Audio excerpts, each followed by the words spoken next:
The idea of building a downtown shopping center connecting a number of buildings took root in the late 1970s, but became energized toward the end of the next decade.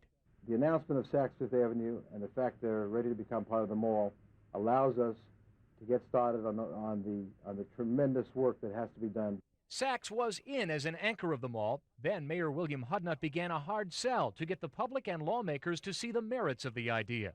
I think we ought to have the courage, we ought to have the vision, we ought to have the daring, we ought to have the persistence, we ought to have the patience to try to see the project through. Nordstrom became another anchor, and critical funding came together for what would be known as Circle Center. This early model had center spelled in the more common way. Downtown was in for some dramatic changes. The Occidental and Roosevelt buildings made way for progress as a key part of the proposed mall itself imploded. Saks was out, then so was Ayers. There were holes in the ground and lots of skepticism on the streets. I really don't think it's going to happen. The worst case scenario, we would still own the land, the city would, and we would still be able to sell it off or develop it in another way. A month later, Hudnut oversaw the pouring of concrete for the parking garage. His successor, Stephen Goldsmith, had questions about the viability of the mall and put it on hold in 1992. There's no reasonable way this mall could open in '94. It has to do with timing, and the timing is not good. After some review, construction of a scaled-down Circle Center resumed and the holes were slowly filled. In September of '93, the first steel beam to form the frame of the mall was lifted into place. And this was the scene 1 year ago today. No arts garden, and still very much a work in progress, but it was starting to look like a mall. Today, nearly 20 years and $319.5 million later, Circle Center is complete. Bricks and mortar to fill what William Hudnut called a hole in the middle of the donut, but also a huge lift for the spirits of the center city. And the key now is to sustain the momentum that we've got tonight, and that means people supporting it and shopping and so forth.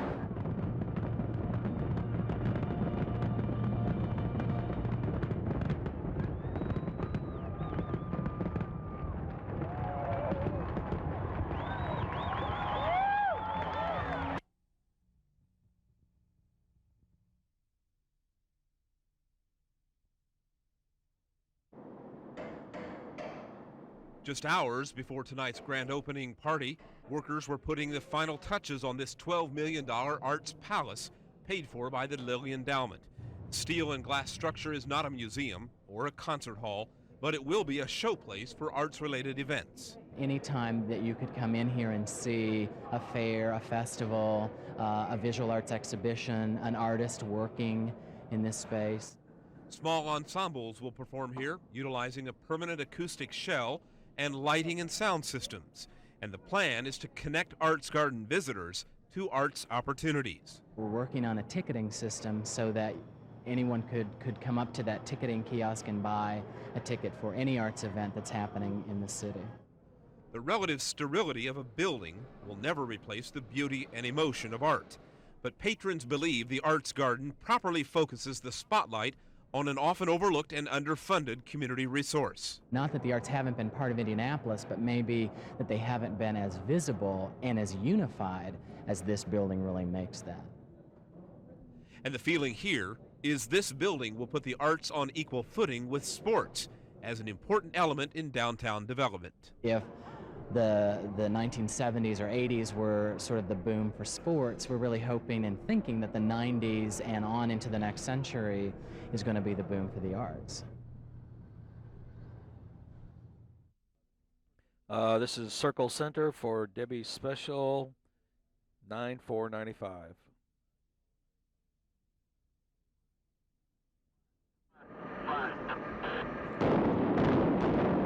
In a matter of 8 seconds, the Occidental building was reduced to a pile of rubble. That was November 5th, 1989. Tons of debris littered that area, but within days, Circle Center began to take shape. And the man in charge has been Terry Green. What's this going to be right here? This is the wall that will separate the Parisian from the balance of the mall. I caught up with Green September 20th, 1994. What we're going to be doing is we have some new foundations down there, and we are actually going to jack the building up and move these columns, put new columns in, and let the building come back down on its new structure. Just last year, the inside of the center was cavernous. Bare beams, half-built elevators, no glass, no arts garden. Washington and Illinois was still an open intersection. Drywall was stacked in neat rows. But an area known as Main Street had taken shape. We'll go back to basically a solid wall system up there. And so those openings that you see that are created by the metal framing, actually people will probably be leaning over there with their beverages and their hors d'oeuvres, watching the rest of the activities down here. A 9-screen theater will be part of the Circle Center. There will be over 20 restaurants and 90 stores. And still under construction were the walkways between stores. Once completed, no one will ever have to brave the elements to get from one store to another. Well, that was just about a year ago. Fast forward to April 18th of this year. We took our second trip to see just how much progress had been made. The biggest change was the arts garden.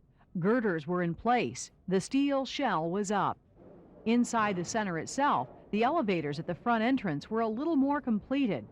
Main Street that stretches between Nordstrom's and Parisian was taking on an identity. The atrium in the front center of the mall was beginning to be carved out. And the floor was going in. Flooring made of Eurostone from Germany that features 150-million-year-old fossils. Todd Ketchum, who headed up a crew of 46 tradesmen, says his men are proud to have worked on this project. You know, they like to think their grandkids will be able to come and walk on it and see it. Now fast forward to this past July. Nordstrom's had a name, and display cases were strewn about.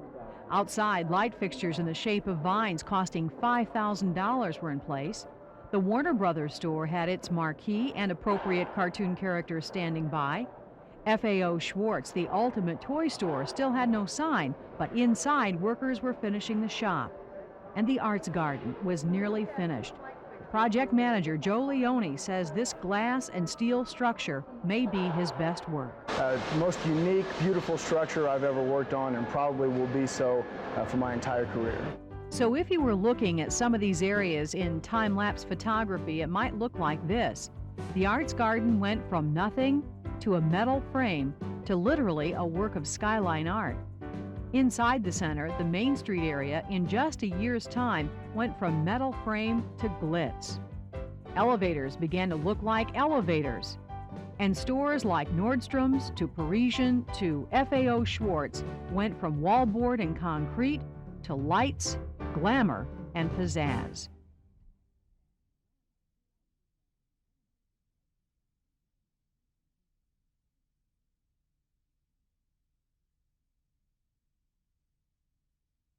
Circle time capsule 4/17/95.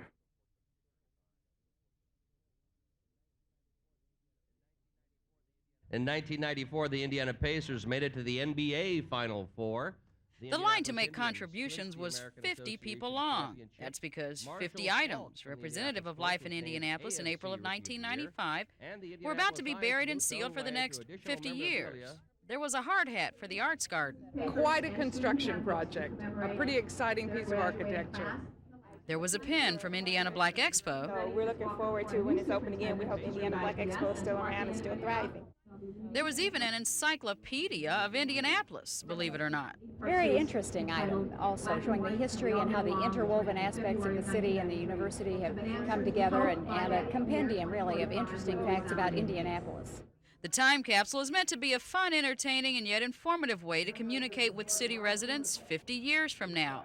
So this slice of life in the 90s will be buried 5 feet below one of the entrances to the new mall on the South Meridian Street side with a plaque and specific instructions: do not open until April 2045.